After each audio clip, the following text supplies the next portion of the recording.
One of my favorite things when I was a kid was a tape recorder. I love technology. Of course, I was a big reader. Where these things came together was, strangely, the Kindle.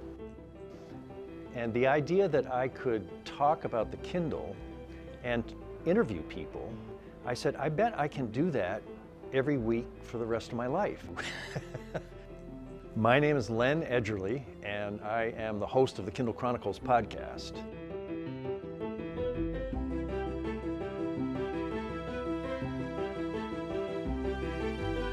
When I read someone who I love to read, I feel like I'm on the receiving end of that mind and that consciousness. And then when the Kindle came out, it just seemed like I was closer to the words. It's almost as if I could feel what that author really wanted to say, coming to me in a way it had never come before.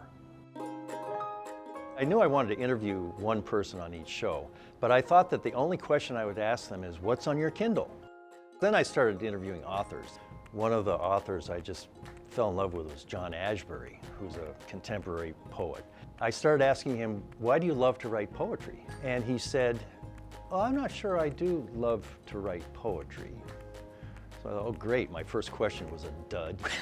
But then he went on and said, what I like is to share what I see with other people through poetry.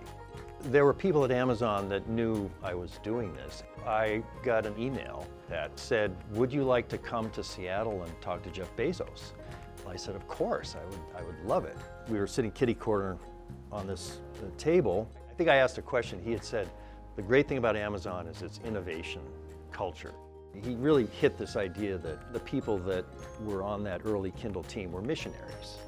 And he just seemed so confident that the world was a wonderful place and that amazing things could be done. And this was one of them, the Kindle.